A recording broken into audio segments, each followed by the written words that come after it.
Hello everyone, welcome back to this channel. I'm Diksha. So as you know that we are doing alternative centers of power. So let us talk about our third alternative center of power. That is we can say कि China, right? तो China के बारे में हम यहाँ पर बात करेंगे कि what China is all about. China को हम कैसे मान रहे हैं अपना थर्ड पावर सेंटर, इस बारे में हम इस पूरे वीडियो लेक्चर में बात करेंगे. Let me tell you the overview of this lecture. First of all, we are going to talk about the China, कि चाइना की इकोनॉमी कैसी थी, उसको हमने कैसे ग्रो किया, मतलब चाइना ने उसको कैसे ग्रो किया, उसकी ग्रोथ के बारे में बात करेंगे. And then we are going to talk about the consequences of it, कि कंसिक्वेंसेज क्या थे, आउटपुट कितना प्रोडक्टिव था, राइट. तो प्रोडक्टिविटी के बारे में हम डिटेल में यहाँ पर बात करेंगे. So let's start.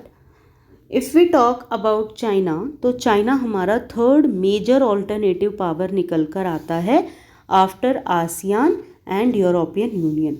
आसियान और यूरोपियन यूनियन के बाद हमारे पास जो नेक्स्ट आता है that is China, right. So China की अगर हम बात करें तो चाइना जो है इसकी इकोनॉमी 1978 के बाद बहुत ज़्यादा ग्रो करना शुरू की है, या हम कह सकते हैं कि एक सही प्लेटफॉर्म पर आई है, राइट. तो एक ग्रेट पावर की तरह जब ये इमर्ज होना शुरू हुआ तो 1978 is the remarkable year for Chinese economy. China की इकोनॉमी के लिए काफ़ी रिमार्केबल ईयर ही रहा है. इसके बाद अगर हम बात करें चाइना की, तो चाइना में बहुत अच्छे रिफॉर्म्स लेकर आए ये लोग. 1978 में जो चाइनीज़ गवर्नमेंट है उसने इकोनॉमिक रिफॉर्म किए, चाइना की इकोनॉमिक्स में रिफॉर्म किए, सो दैट इकोनॉमिक सक्सेस ये गेन कर सकें और एक बहुत अच्छे प्लेटफॉर्म पर अपनी कंट्री को ले जा सकें. जब इन्होंने रिफॉर्म्स की बात की 1978 में, तो इन लोगों ने बोला कि हम यूएस को ओवरटेक करना चाहते हैं, मतलब यूएस से आगे बढ़ना चाहते हैं. और जो इनका टारगेट ईयर है दैट इज़ 2040, कि 2040 तक हम पूरे विश्व की सबसे बड़ी इकोनॉमी बनना चाहते हैं और इसके लिए हम हर एक चीज़, हर बेहतर चीज़ करेंगे, राइट. तो दैट वाज देयर एजेंडा. और जो इनका इकोनॉमिक इंटीग्रेशन है वो काफ़ी अच्छा है, स्ट्रॉन्ग है इसके अपने रीजन में. तो इसीलिए इसी वजह से कि इनका जो इकोनॉमिक इंटीग्रेशन है वो काफ़ी स्ट्रॉन्ग है, इन्फ्लुएंसिव है रीजनल अफेयर्स में, तो इसीलिए चाइना को driver of East Asian growth भी बोला जाता है. जो हमारे एशिया की ईस्टर्न कंट्रीज़ हैं उनकी इकोनॉमी के लिए इसको driver of East Asian growth बोला जाता है. So this question is very important from the perspective of 1 mark. We can say कि यहाँ पर आपसे पूछा जा सकता है कि किसको या फिर चाइना को क्या कंसिडर किया जाता है for east Asian growth, right. तो वहाँ पर आपको स्टेटमेंट्स दी जाएंगी, आपको उनमें से ऑप्ट करना है driver of East Asian growth. After this we can say कि जो चाइना है ना, इसमें ऑब्वियस है कि हर एक कंट्री की कोई ना कोई स्ट्रेंथ रहती है. जैसे हमने आसियान के बारे में भी बात किया था. अगर हम चाइना की स्ट्रेंथ की बात करें तो चाइना की स्ट्रेंथ जो लाई करती है वो उसमें कुछ फैक्टर्स हैं. जैसे हम बात करें चाइना की स्ट्रेंथ जो है वो उसकी पॉपुलेशन में है. पॉपुलेशन के बाद हम कह सकते हैं second is it's land mass, कि इसका जो एरिया है वो कैसा है, कितना है, जोग्राफिकल लोकेशन क्या है. देन इट्स रिसोर्सेज, कि इसके पास रिसोर्सेज कितने ज़्यादा हैं. आफ्टर दिस जो नेक्स्ट फैक्टर है that is regional location, we can say regional location, right. So regional location एक बहुत बड़ा फैक्टर है. Apart from this we can say कि इसका जो पॉलिटिकल इन्फ्लुएंस है वो कैसा है, राइट. पॉलिटिकल इन्फ्लुएंस मतलब कितना स्ट्रक्चर इसका स्ट्रेंथन है, किस तरीके से ये आसपास की कंट्रीज़ को इन्फ्लुएंस करता है. तो ये आपकी जो स्ट्रेंथ है उसके मेजर फैक्टर्स हैं. मेजर फैक्टर्स बहुत सारे हैं पर उनमें से मेजर फैक्टर्स ये हैं, जैसे your political influence, population, land mass, then resources and then regional location, right. तो रीजनल लोकेशन बेसिकली स्पेसिफिक क्यों है या बहुत ज़्यादा इंपॉर्टेंट क्यों है, क्योंकि जब हम चाइना को देखते हैं तो चाइना सेंट्रल एशियन कंट्रीज़ और जो आपका रशियन वर्ल्ड है इन दोनों के बीच में काफ़ी अच्छी जोग्राफिकल लोकेशन इसके पास है, right. So that is why इसकी इम्पोर्टेंस यहाँ पर बढ़ जाती है. आफ्टर दिस अगर हम चाइना की बात करें तो चाइना की, let's go back to the flashback. अगर हम फ्लैशबैक की बात करें तो 1949 में चाइना की जो इकोनॉमी थी ना, ये काफ़ी मतलब बहुत अच्छी नहीं थी। हम कह सकते हैं कि जो चाइना के जो पॉलिटिकल स्ट्रक्चर है वो टाइम टू टाइम चेंज होता रहा है, राइट। तो 1949 में जो चाइना का स्ट्रक्चर था that was Republic of China, right. तो रिपब्लिक ऑफ चाइना इनका स्ट्रक्चर था, People's Republic of China if we call it more specifically. तो इनका एजेंडा या इनके जो प्रिंसिपल रहते थे वो रहते थे Communist Party, we can say Communist Party, right. तो कम्युनिज्म को ये फॉलो करते थे। कम्युनिस्ट रेवोल्यूशन जो इनके यहाँ पर चली थी वो माओ की लीडरशिप के अंडर थी, राइट। तो माओ की लीडरशिप के अंडर यहाँ पर कम्युनिस्ट रेवोल्यूशन चली, जिसके बाद इन लोगों ने अपना सोवियत ब्लॉक को, या हम कह सकते हैं कि रशिया का जो मॉडल था, इरिस्टवाइल यूएसएसआर का जो मॉडल था, इन्होंने इकोनॉमिक मॉडल उसको अपना लिया। जो कि हम अगर रिकॉल करें, हमने प्रीवियस चैप्टर्स में पढ़ा है कि जो सोवियत ब्लॉक की इकोनॉमी है वो वेलफेयर बेस्ड थी, और हम कह सकते हैं सोशलिस्ट इकोनॉमी थी, राइट। तो कैपिटलिस्ट ना होकर सोशलिस्ट इकोनॉमी थी which was looking after the welfare of its state. वही मॉडल चाइना ने अपनाया। लेकिन चाइना कहता है, अब चाइना क्या कह रहा है कि चाइना की इकोनॉमी काफ़ी बैकवर्ड है, तो हम चाहते हैं कि कम्युनिस्ट चाइना बना दें ताकि हमारे यहाँ पर जितनी भी हमारी प्रॉब्लम्स हैं वो सब सेट हो सकें, राइट। उन सब प्रॉब्लम्स को हम रिजॉल्व कर सकें। That was their agenda. अगर हम चाइना की बात करें तो चाइना के लिंक कैपिटलिस्ट वर्ल्ड से रहे हैं, लेकिन बहुत ज़्यादा नहीं रहे हैं, राइट। तो अगर हम पास्ट की बात करें यहाँ पर 1949 के अराउंड, या 1949 वी आर टॉकिंग। अब चाइना ने ये जो सोवियत मॉडल लिया था, ये सोवियत मॉडल लिया क्यों था? जो सोवियत मॉडल है ये लिया स्पेसिफिकली टू रीजन्स से लिया था, या हम कम्युनलिज्म को बोलें तो दो मेन रीजन्स की वजह से लिया था कि हम हैवी इंडस्ट्रीज़ लगाना चाहते हैं अपनी कंट्री में, राइट। और दूसरा जो था वो था आपकी एग्रीकल्चर को लेके, राइट। तो ये जो दो मेन रीजंस थे इसके मॉडल अपनाने के थे कि हमें सोवियत मॉडल क्यों चाहिए, या हमें सोशलिस्ट मॉडल क्यों चाहिए, या कम्युनिस्ट गवर्नमेंट क्यों चाहिए। उसके ये दो स्पेसिफिक रीज़न थे, heavy industrial sector, plus they want to grow their agriculture. उनको एक्सपेंशन करना था इंडस्ट्रीज़ में और एग्रीकल्चर में। अगर हम इनकी बात करें चाइना की, तो चाइना के पास प्रॉब्लम भी बहुत सारी थी। प्रॉब्लम जैसे they were running short of foreign exchange होंगे कैसे? क्योंकि इन्होंने अपनी इकोनॉमी तो क्लोज कर रखी है, और इकोनॉमी क्लोज होगी इसका मतलब क्या है कि एक्सपोर्ट इंपोर्ट बहुत कम है या लिमिटेड है एज पर देयर पॉलिसी। तो अगर इंपोर्ट एक्सपोर्ट ही नहीं होंगे तो फॉरेन रिजर्व आएगा कहाँ से, फॉरेन एक्सचेंज आएगा कहाँ से, राइट। तो that was the problem with them. After this we can say कि जो चाइना है इसको फॉरेन एक्सचेंज बढ़ाने के लिए, या हम कह सकते हैं अपनी कंट्री की इकोनॉमी को ग्रो करने के लिए, इन लोगों को कुछ चीज़ों की ज़रूरत थी। ऑब्वियस है कि इनको चीज़ें खरीदनी पड़ेंगी एक्सटर्नल वर्ल्ड से, जैसे टेक्नोलॉजी है, टेक्नोलॉजी इनके पास नहीं है, वो इनको एक्सटर्नल वर्ल्ड से लेनी पड़ेगी। अपार्ट फ्रॉम टेक्नोलॉजी इनको गुड्स भी लेने पड़ेंगे मार्केट से, राइट। तो जो सामान है वो भी मार्केट से ही लेना पड़ेगा, वर्ल्ड मार्केट से, क्योंकि इनके इंडिजिनस तो कुछ नहीं है। या फिर ये एक ऑप्शन हो सकता है कि ये खुद ही उसको प्रोड्यूस करना शुरू कर दे। तो in China opted for second option. China ने ऑप्ट किया कि हम इंटरनेशनल ट्रेड ना करके या वर्ल्ड ट्रेड में पार्टिसिपेट ना करके हम इंडिजिनस गुड्स बनाएंगे या डोमेस्टिक गुड्स बनाएंगे, मतलब अपनी खुद की कंट्री में ही हम गुड्स बनाएंगे, राइट। तो that was their thought process, और that was their decision to substitute imports by domestic goods, कि जितने भी इम्पोर्ट्स हैं उन सब का हम सब्सटीट्यूशन निकाल देते हैं। तो that is what they followed, क्योंकि फॉरेन रिजर्व, फॉरेन एक्सचेंज इनके पास नहीं था। आफ्टर दिस ये जो चाइना का मॉडल है इसमें बहुत सारे रिसोर्सेज लगने थे, इनको एस्टेब्लिश करना था फाउंडेशंस को, इंडस्ट्रियल इकोनॉमी को एक अच्छे स्केल पर लेकर जाना था। अब जितनी भी इंडस्ट्रियल फैक्टर्स हैं, इंडस्ट्रियल इकोनॉमी है, इनको अच्छे स्केल पर ले जाने के लिए इनको काफ़ी सारी मेहनत करनी थी। बट यहाँ पर क्या हो रहा है, ये लोग अभी क्योंकि सोशलिस्ट अप्रोच ले रहे हैं, तो सोशलिस्ट अप्रोच लेने की वजह से ये लोगों को एम्प्लॉयमेंट गारंटी दे रहे हैं, राइट, कि एम्प्लॉयमेंट इंश्योर करेंगे, उसके बाद सोशल वेलफेयर भी करनी पड़ेगी क्योंकि सोशलिस्ट अप्रोच है। क्लियर, तो सोशलिस्ट अप्रोच हो गई, एम्प्लॉयमेंट जनरेट कर रहे हैं, अश्योर कर रहे हैं अपने सारे सिटीजन्स को। चाइना जो है काफ़ी अच्छी डेवलपिंग कंट्री बनता है, अपने सारे सिटीजन्स को एजुकेट करता है, एजुकेशन का ये काफ़ी अच्छा पॉलिसीज़ लेकर आते हैं, बेटर हेल्थ फैसिलिटीज़ देते हैं अपने सिटीजन्स को, राइट। तो बेटर हेल्थ फैसिलिटीज़ देते हैं, लेकिन यहाँ पर क्या होता है कि इनकी इकोनॉमी सही है, ठीक है, अच्छे से ग्रो कर रही है, इनके अकॉर्डिंग जो इनकी इकोनॉमी है, इन सब पॉलिसीज़ के चलते it was growing to 5 to 6%, 5 से 6%, मतलब इनको लग रहा है कि अच्छे से ग्रो कर रही है।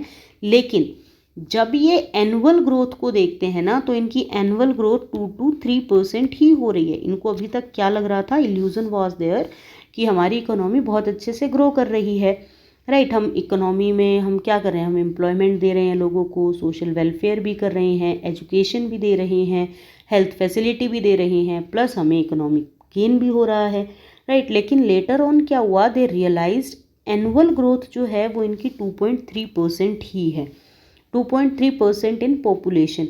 मतलब इसका क्या था, इसका मतलब ये था कि जैसे इनकी जो पॉपुलेशन ग्रो हो रही है पर ईयर 2 to 3%, उसके अकॉर्डिंग जो ये फिगर है, दिस इज़ नॉट इनफ और we can say insufficient to meet the needs of growing population, कि आने वाली जो पॉपुलेशन ग्रो कर रही है उनके लिए इतना सा प्रॉफिट काफ़ी नहीं है, इनको अपने रेवेन्यू को बढ़ाना पड़ेगा, इनको अपने प्रॉफिट को बढ़ाना पड़ेगा। तो that was their agriculture production इनकी जो है वो इतनी इनफ नहीं है जितनी अभी हो रही है, क्योंकि पॉपुलेशन बहुत रैपिडली इंक्रीज़ हो रही है। आफ्टर दिस इन्होंने देखा कि हमारी जो इंडस्ट्रीज़ हैं वो भी बहुत अच्छा सरप्लस नहीं जनरेट कर रही हैं, तो इसीलिए अभी तक जो हम ये सोच रहे थे कि 5 to 6% हमारी ग्रोथ हो रही है, तो वो बहुत ज़्यादा अच्छी ग्रोथ नहीं है या वो फिगर अच्छी नहीं है, तो हमें उसमें चेंज करने की ज़रूरत है, राइट। तो अब यहाँ पर जैसे कि हम प्रीवियस चैप्टर्स में भी पढ़ चुके हैं यूएसएसआर के बारे में, यूएसएसआर की जो इकोनॉमी है वो किस तरीके से प्रॉब्लम में आती है, फिर उसके बाद उनकी सारी इकोनॉमी जो स्टेट कंट्रोल्ड इकोनॉमी थी, फिर उनमें क्राइसिस आते हैं, राइट, इकोनॉमिक क्राइसिस आते हैं। तो इकोनॉमिक क्राइसिस जो आ रहे हैं वही प्रॉब्लम अब चाइना भी फेस कर रहा है, राइट। तो China was on the urge of that problem. यहाँ पर भी क्योंकि इंडस्ट्रियल प्रोडक्शन बहुत ज़्यादा अच्छी नहीं हो रही है एंड जो इंडस्ट्रियल प्रोडक्शन है वो फास्ट भी नहीं है, इंटरनेशनल ट्रेड भी बहुत कम है और पर कैपिटा इनकम भी बहुत कम है। आप देखो कि इतने सारे फैक्टर्स एक साथ चल रहे हैं चाइना में कि इंडस्ट्रियल प्रोडक्शन है वो काफ़ी लो है। After this we can say कि इन लोगों का जो इंटरनेशनल ट्रेड है वो भी कम है, मिनिमल है।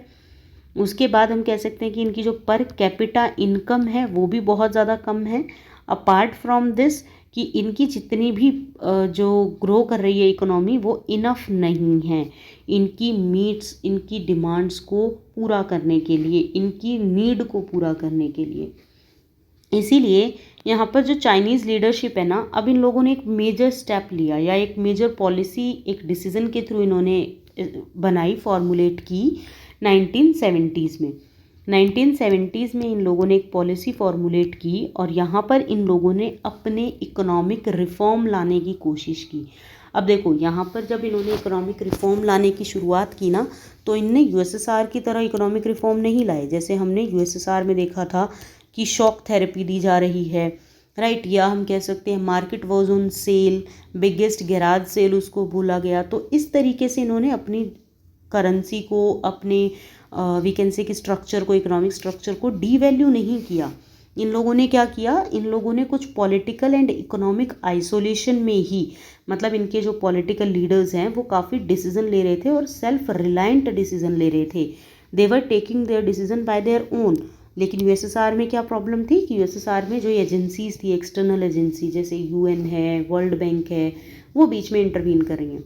चाइना ने किसी को इंटरवीन नहीं करने दिया और चाइना ने क्या किया कि अच्छे रिलेशन बनाने शुरू किए यूनाइटेड स्टेट्स से। यूनाइटेड स्टेट्स से इन्होंने 1972 में अच्छे रिलेशन बनाने शुरू किए, क्योंकि इनको अभी क्या करना है, सोशलिस्ट इकोनॉमी, इनको पता है कि this is not enough for we people, हमें अपने ऐसे हम कंजर्वेटिव बन के नहीं रह सकते कि हम अपनी इकोनॉमी में किसी को इम्पोर्ट एक्सपोर्ट नहीं करने देंगे।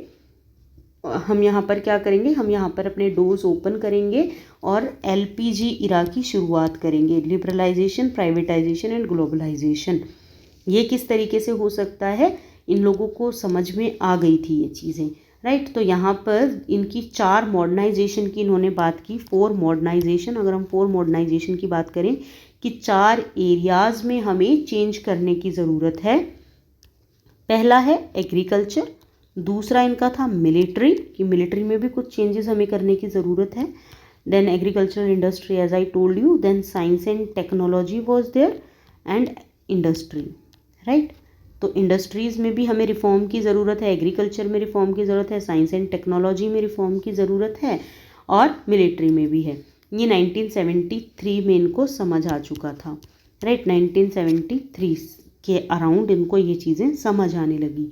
तो इन लोगों ने क्या किया, इन लोगों ने अब 1978 आ गया है ईयर, अब ये चीज़ें इनको समझ आ गई है कि हमें अपने डोर को ओपन करना पड़ेगा।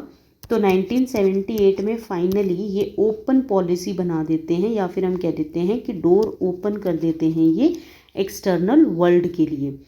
ओपन डोर पॉलिसी को अपनाते हैं और इस ओपन डोर पॉलिसी का ही मतलब है LPG, राइट। तो LPG ये तभी शुरू करते हैं, लिबरलाइजेशन, प्राइवेटाइजेशन एंड ग्लोबलाइजेशन। इस पॉलिसी को इन लोगों ने देखा कि ये काफ़ी प्रोडक्टिव हैं, प्रोडक्टिव इन्वेस्टमेंट्स आ रही हैं एंड कैपिटल और टेक्नोलॉजी में इन लोगों ने बहुत ज़्यादा इन्वेस्ट किया एक्सटर्नल कंट्रीज़ में, या फिर हम कह सकते हैं अब्रॉड, राइट। तो अब्रॉड में इन्होंने बहुत ज़्यादा इन्वेस्ट किया और अपनी प्रोडक्टिविटी को बढ़ाने की कोशिश की। आफ्टर दिस, जैसा कि मैंने आपको बता दिया है कि शॉक थेरेपी जैसी कोई चीज़ इन्होंने फॉलो नहीं की। इन लोगों ने सिर्फ ये सोचा कि ये जो शॉक थेरेपी है, अगर हम ये ले लेंगे तो इससे हमें प्रॉब्लम बढ़ सकती है, राइट। तो इन लोगों ने क्या किया, वी कैन से कि स्पेशल इकोनॉमिक जोन बनाने शुरू कर दिए, ट्रेड बैरियर्स को एलिमिनेट किया।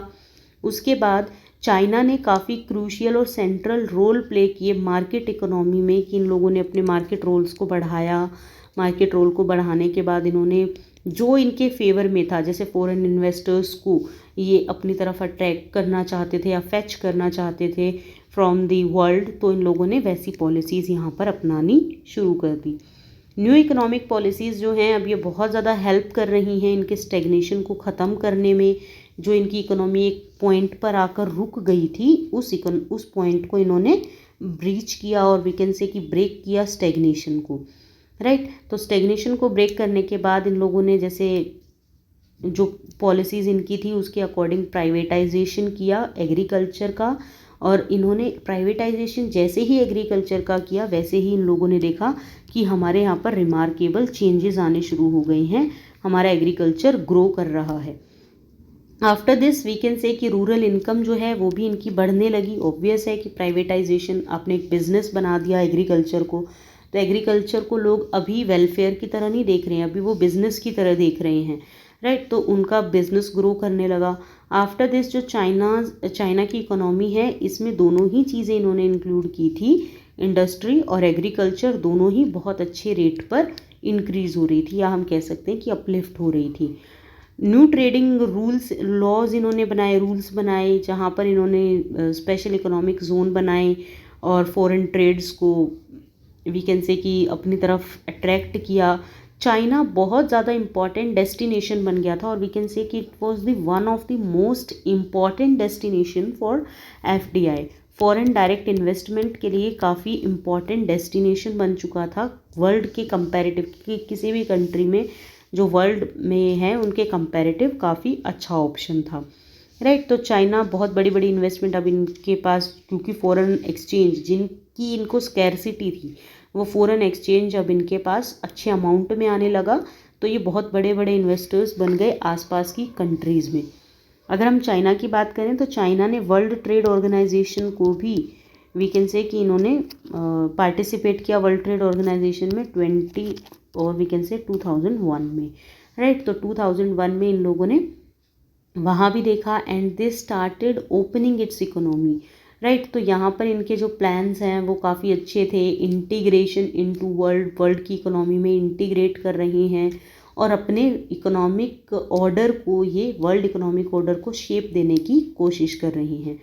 तो हमने इस जो पूरा लेक्चर है इसमें यही देखा कि ट्रेड लाइंस काफ़ी अच्छी कर रही हैं, कुछ रिफॉर्म्स इन्होंने किए, लेकिन रिफॉर्म्स इनके अपने इंडिजिनस थे।